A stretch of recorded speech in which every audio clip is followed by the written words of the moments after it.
இன்னைக்கு HFLC டயட்டோட lunch menu முள்ளாங்கி முட்டை, மண்ணீரல் தொக்கு.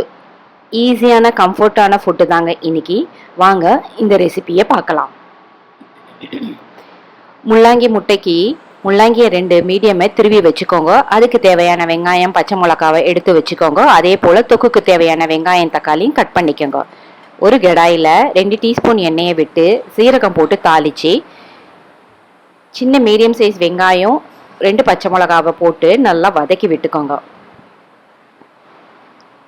இதை நல்லா வதங்கும் போது இதுக்கு முட்டைக்கும் சேர்த்து தேவையான உப்பு, அப்புறமா 1 டீஸ்பூன் இஞ்சி பூண்டு பேஸ்ட்டையும் போட்டு நல்லா வதக்கி விடுங்க. இன்னைக்கு ஹீமோக்ளோபின் பற்றி தாங்க நான் பேச போகிறேன். பொதுவாக லேடிஸுக்கு அயர்ன் டிஃபிஷியன்சி நிறையவே இருக்கும்.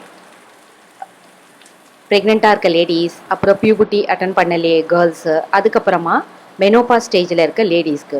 ஸோ நமக்கு இந்த அயர்ன் டிஃபிஷியன்சி ப்ராப்ளம் பெரிய ப்ராப்ளம். அதுக்காக ரெகுலராக நம்ம இந்த மாதிரி மண்ணீரல், ஈரலை அடிக்கடி எடுத்துக்கணும். வெங்காயம் நல்லா வதங்கினதுக்கு அப்புறமா 1 டீஸ்பூன் மிளகாத்தூளை போட்டு அதையும் நல்லா வதக்கிடுங்க. அதுக்கப்புறமா திருவி வச்சுருக்க முள்ளாங்கையும் போட்டு அதையும் ஒரு 2 நிமிஷத்துக்கு நல்லா வதக்கி விட்டுட்டு மூடி போட்டு வேக விடுங்க லோ ஃப்ளேமில். இந்த அயர்ன் டெஃபிஷியன்சி ப்ராப்ளம் மோஸ்ட்லி எல்லா லேடிஸுக்குமே இருக்கும். அதுக்காக தான் வாரத்துக்கு ஒரு தடவை நம்ம அனிமல் ஆர்கன்ஸை அடிக்கடி சேர்த்துக்கணும்னு சொல்கிறது. இந்த அளவுக்கு முள்ளாங்கி நல்லா வெந்த உடனே இதுக்கு நான் 4 முட்டை சேர்த்துக்கிறேன். அதையும் உடச்சி ஊற்றி நல்லா பொடி மாசுக்கு வதக்கிற மாதிரி நல்லா வதக்கி கலரி விடுங்க. முள்ளாங்கி முட்டை ரெடி.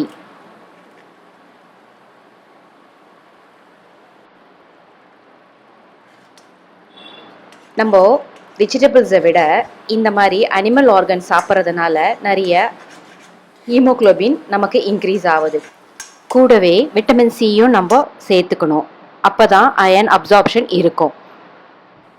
இதுக்கப்புறமா மண்ணீரல் தொக்கு பண்ணுறத பார்ப்போம். உங்கள் எல்லாருக்குமே தெரியும், நான் வாரத்துக்கு ஒரு தடவை மண்ணீரல் சூப்பு சேர்த்துப்பேன்.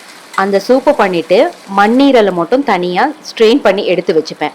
அதில் ஒரு வாட்டி தொக்கு பண்ணுறது, இல்லைனா ட்ரையாக ஃப்ரை பண்ணுறது, இல்லைனா காய்கறி போட்டு கூட பண்ணுவேன். இப்போ நான் காட்ட போகிறது தொக்கு பண்ணுறது. சிம்பிள் ஈஸியான மெத்தட் தான். ஒன்றும் இல்லைங்க, ஒரு பேனில் 1 குழிக்கரண்டி எண்ணெயை விட்டு கடுகு சீரகம் போட்டு தாளிச்சிட்டு ஒரு மீடியம் சைஸ் வெங்காயம், தக்காளி போட்டு அதையும் நல்லா வதக்கி விட்டுட்டு 2 டீஸ்பூன் மிளகாய் தூளும் போட்டுட்டு இந்த ஸ்ட்ரெயின் பண்ணி வச்சுருக்க மண்ணீரலையும் இதோட சேர்த்து ஒரு 5 நிமிஷம் நல்லா வதக்கி விடுங்க. அவ்வளோதாங்க, மண்ணீரலும் தொக்கும் ரெடி ஆயிடுச்சு. இன்னைக்கு லஞ்ச் மெனுக்கு சாதம், முள்ளாங்கி முட்டை, மண்ணீரல் தொக்கு, கூடவே தயிர். HFLC டயட்டில் டெய்லி தயிர் கண்டிப்பாக சேர்த்துக்கணும். தேங்க்ஸ் ஃபார் வாட்சிங்.